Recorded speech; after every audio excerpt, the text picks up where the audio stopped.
नमस्कार मित्रांनो, स्वागत आहे तुमच्या सर्वांचं या नवीन व्हिडिओमध्ये. तर मित्रांनो, एक पुणे शहरामध्ये एक नवीन डिसीज आलेला आहे, तो म्हणजे जीबीएस रोग.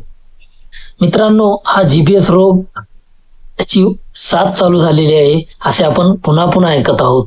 म्हणजेच काही मागच्या दिवसापासून काही पेशंट, 1-2 पेशंट वारलेले म्हणजे दगावले आहेत आणि काही केसेस वाढत आहेत. तर मित्रांनो, सर्वप्रथम हे लक्षात घेऊ की जीबीएस हा रोग काय आहे. म्हणजे यालाच गुलियन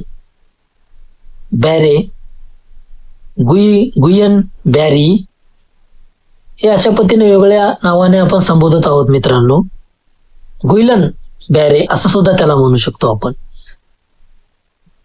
आता हे सगळं एकच आहे. 3 जे नाव आपण उच्चारत आहोत ते तिन्ही नावं एकच आहेत. गुइलन बॅरे किंवा गुइलन बॅरी हे अशा पद्धतीचे जे उच्चार जे करत आहोत ते एकच आहे.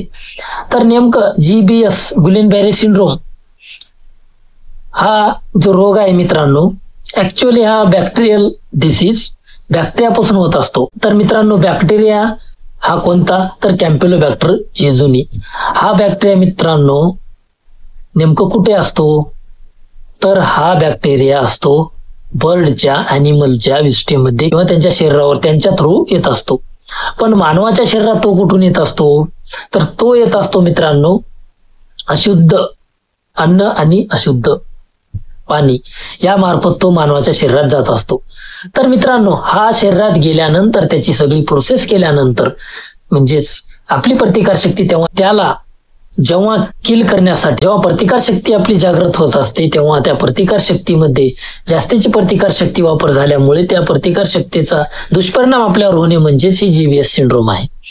तर मित्रांनो, हे जे नर्वस सिस्टीमला अटॅक करणारे हे रोग आहे, ह्याला आपण पॅरालायसिस सुद्धा म्हणू शकतो, पण पूर्ण पॅरालायसिस मध्ये येत नाही. हे जे की nervous system, brain, neurological disease असं म्हणता येईल. म्हणजे डायरेक्ट ब्रेनवर अटॅक किंवा स्पायनल कॉर्ड विषयी नर्वस सिस्टीमला पूर्ण अटॅक. मित्रांनो, या रोगाचा असा आहे की व्हेंटिलेटरवर पेशंट हे 1-1 महिना, 2-2 महिने, 3-3 महिने, 4-4 महिने व्हेंटिलेटरवर आहेत. म्हणजेच रोगाचं हे अटॅक झाल्यानंतर, बॅक्टेरियाचा हा रोग झाल्यानंतर मानवाला हातपाय हलवता येत नाही किंवा त्याला भान राहत नाही किंवा त्याची बुद्धी काम करत नाही किंवा त्याला भान राहत नाही. म्हणजेच तो बेशुद्ध असतो, तर तो शुद्धीवर राहत नाही. तर मित्रांनो, या बॅक्टेरियाबद्दल आपण पाहिलेलं आहे की कॅम्पिलोबॅक्टर जेजुनी हा बॅक्टेरिया पाण्यामार्फत किंवा अन्नामार्फत होत असते. या बॅक्टेरियामुळे हा रोग होत असतो. हा बॅक्टेरिया शिरकाव केल्यामुळे, आपली प्रतिकारशक्ती जागृत झाल्यामुळे, आपली प्रतिकारशक्ती जास्तीची जेव्हा कामाला लागत असते त्यावेळेला त्याचा दुष्परिणाम आपल्या शरीरावर होऊन तिथं हा रोग उद्भवत असतो. तर मित्रांनो, हे बॅक्टेरिया आहे ग्राम निगेटिव्ह. तर ह्या बॅक्टेरियामुळे हा रोग होत असतो मित्रांनो. तर आता हे सर्व आपण लक्षात घेतलं तर मित्रांनो, आपण काय काळजी घेतली पाहिजे. आपण स्वच्छ पाणी पिलं पाहिजे, पाणी उकळून पिलं पाहिजे. उकळल्यानंतर शक्यतो सर्व बॅक्टेरिया किल होत असतात मित्रांनो. म्हणजेच त्यामध्ये कुठलाही बॅक्टेरिया राहणार नाही, त्यातच कॅम्पिलोबॅक्टर जेजुनी हा सुद्धा राहणार नाही. पाणी उकळून पिलं पाहिजे. शुद्ध अन्न खाल्लं पाहिजे, व्यवस्थित शिजलेलं, झाकून ठेवलेलं. त्यानंतर आपले हात स्वच्छ धुतलं पाहिजे.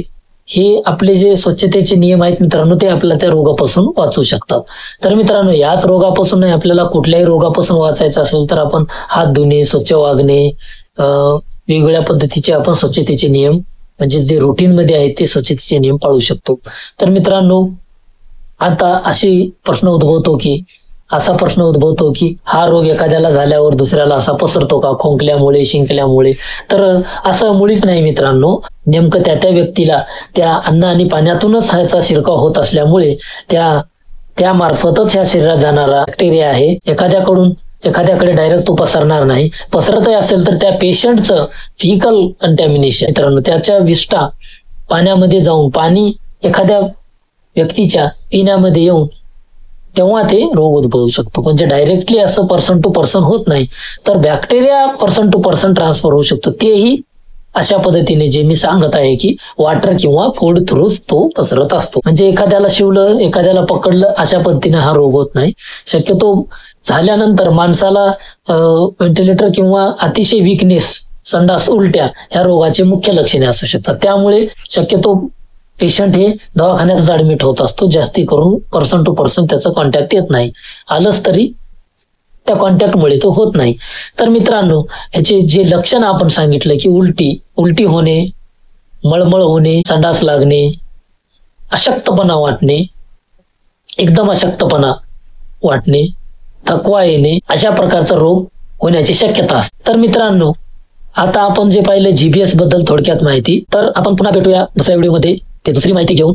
तर मित्रांनो, ही सर्व माहिती कशी वाटली तुम्ही एकदा कळवा, कमेंट लिहून सांगा आणि चॅनलला सबस्क्राईब करा, व्हिडिओ शेअर करा, कारण हा जो रोग झालेला आहे याबद्दल सर्वांना माहिती असायला हवी. तर मित्रांनो, हे जे मी सांगितलं तुम्हाला, मी एमएससी मायक्रोबायोलॉजी झाल्यामुळे मला बॅक्टेरियाचं ज्ञान किंवा बॅक्टेरियाबद्दल थोडीशी आवड आहे. त्यामुळे मी कुठलंही डिसीज आलं, कुठलंही काय आलं तर त्याबद्दल मला रिसर्च करणे किंवा कशामुळे होत आहे याची थोडी उत्सुकता किंवा त्याच्यामध्ये मला इंटरेस्ट आहे. म्हणून मी मित्रांनो त्याबद्दल वेगवेगळी माहिती घेत असतो, किंवा कोणते रोग आले, कशाबद्दल होत आहे, कसं पसरत आहे, याबद्दल मी त्याच्याबद्दल माहिती घेत असतो. तरी मित्रांनो, तुम्हाला काही अडचणी येत असतील मायक्रोबायोलॉजी या विषयाबद्दल किंवा कुठल्या डिसीज बद्दल माहिती घ्यायची असेल तर मला कमेंट करू शकता किंवा मला कॉल करू शकता, जे की तुम्हाला स्क्रीनवर माझा नंबर दिसत आहे.